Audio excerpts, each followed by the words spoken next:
All right, number 13 is the palette of King Narmer. So if you look on the other side of this note page, I've got the timeline for you, and the top, like the beginning of history for Egypt is considered pre-dynastic, and that's what the palette of Narmer is all about. So pre-dynastic, we're gonna write this for context. Pre-dynastic means the time before Egypt was ruled under one ruler, and we know the names of their rulers are called pharaohs. So that's what this actually depicts, and it says it on the timeline. Egypt is unified under a single pharaoh, and that's why this is the only piece that we have that is considered pre-dynastic, because after this unification of Upper and Lower Egypt, Egypt is then ruled by a series of family dynasties and is therefore characterized as dynastic. So that's why, later on they're considered fourth dynastic, 18th and 19th dynasties. Yeah, that's what that means. All right, so for form, we start writing about this piece. We're going to talk about the artistic conventions. Remember, conventions in art are established ways of representing things widely accepted by artists and patrons at a particular time and place. So it's basically rules that are being followed that we're going to see all throughout Egyptian art history.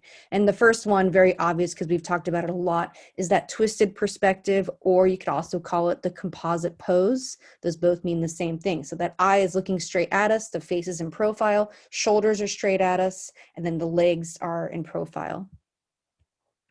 Registers, we're going to see this again and again, and we've already talked about it, but it's how the space is being divided. Kind of think of like a comic strip being divided into these registers. We're seeing a combination of text and images. You don't need to write hieroglyphics because I'm pretty sure you've heard of those or you know what those are. We'll point some of them out. And then there's the hierarchic scale. And again, we're going to talk about this again and again through art history, depicting people of more importance as larger than others. So make sure you have all these written down for form. And then there is rules for depicting pharaohs. So pharaohs, it's not just a king. A pharaoh is a god in the human form. So when pharaohs are being depicted, there are rules on how you depict a pharaoh, whether it's a female pharaoh or a male pharaoh, they're going to be idealized. And we'll talk about that more when we get to our pharaohs. All right, I have on the bottom of your note page 3 different crowns. So I want you to label what they are. You have the white crown of Upper Egypt, the red crown of Lower Egypt, and then the double crown of Unified Egypt. So just right below the crowns, what each of them are. And then I want you to try to find the crowns on the pictures of the tablet. So you've got like a front and a back. That's why there's 2. This is one stone tablet, and you have a front and a back. And I should have switched it. I should have put before on the left and after on the right, and I apologize. But go ahead and label that one is before unification, right? Before Egypt is unified, and then after Egypt is unified. So did you find the crowns? All right, so in the before tablet, you have the crown of Upper Egypt. Sorry, my cursive on PowerPoint is not that great. And go ahead and label that on your notes. Like you can draw on the tablet on the notes. And then in the after, you have the Lower Egypt crown. That is awful handwriting. All right, so we're going to kind of go through and talk about all the things that are being depicted. And in my notes, I will show you my notes. I kind of I'm pointing at things and I'm labeling them. All right, so you've got the crown of Upper Egypt. We talked about that. There's lots of things going on. You've got a hieroglyph here for a sandal bearer, and there is your sandal bearer standing on this little register. It reminds me of like video games. Someone would like jump off this and music would be playing. Okay. Obviously this big guy here is the most important, and this is Narmer. So other things that signify him as being important, he is wearing a bull's tail. So again, think about how rulers or gods are using animal parts to distinguish themselves. The palette is divided up into horizontal panels called registers. We know that. All right, still on the before, you have a hieroglyph for Pharaoh's name right above him, which is Narmer. The falcon with human arms is Horus. That is the king's protector. And if you notice, he's holding this thing that is going into the other guy's nose. So this represents Upper Egypt has taken captive the people who live where the papyrus grows. That's why there's papyrus growing out of him. And then this is a part of the embalmment process of like taking the brains through the nose. All right, this guy is the same size as Narmer, right? If he were to stand up, he'd be just as tall. So what does that say about him?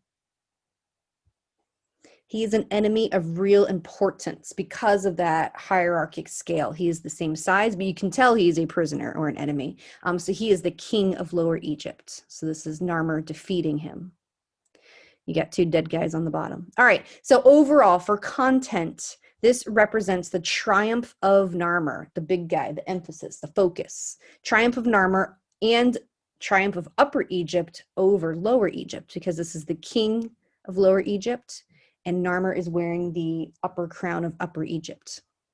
So this represents the unification of all of Egypt under one ruler.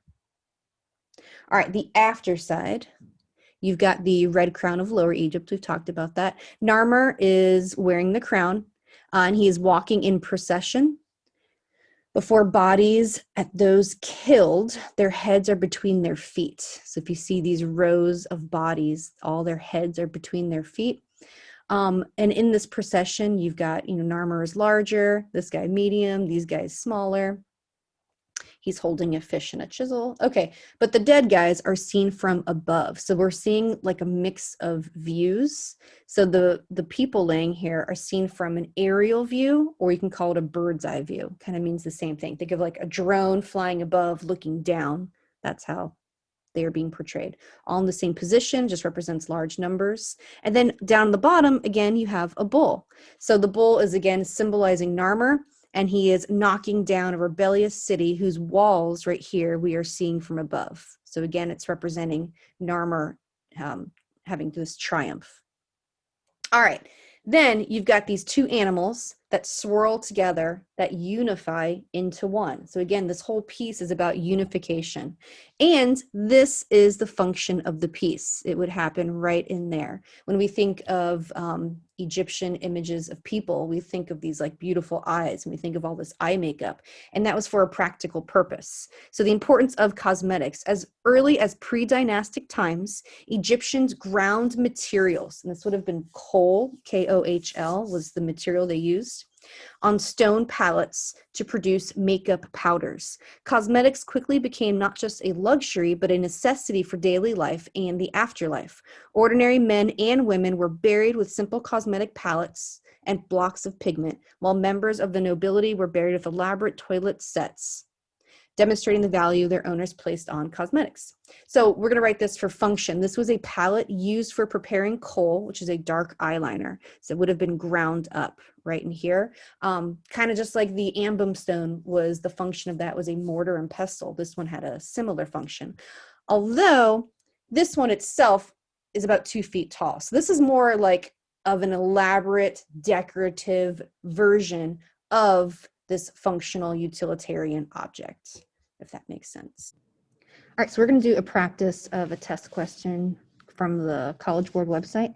So it says the standard of Ur and the palette of King Narmer are similar in that both works. And I just want to point out, a lot of the questions they're going to give you aren't going to have the visual images to go with the artworks. So you have to remember the standard of Ur, you have to remember the palette of King Narmer, and then read over the options and pick the best one for how are they both similar. So A, they use complex mythological stories as allegories of historic military battles. Well, they do both depict military battles. The palette of Narmer is very historic. We don't really know much about the military battle that the standard of Ur is depicting. And I don't really believe there's complex mythological stories involved. B, they were created for the commemoration of powerful rulers long after their deaths. So this definitely applies to King Narmer, but does not so much apply to the standard of Ur. We don't really know anything about the king. Differentiate between men and women through the application of different colors. This applies to Egyptian art and is something we haven't talked about yet, but does not apply. There are no women being depicted on either of these pieces. So that's a really easy rule out.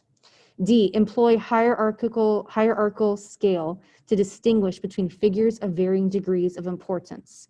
So we know that is used in both standard of Ur and palette of King Narmer. So the answer is going to be D. They both use it to distinguish them from other human figures and imbue them with a sense of authority and power.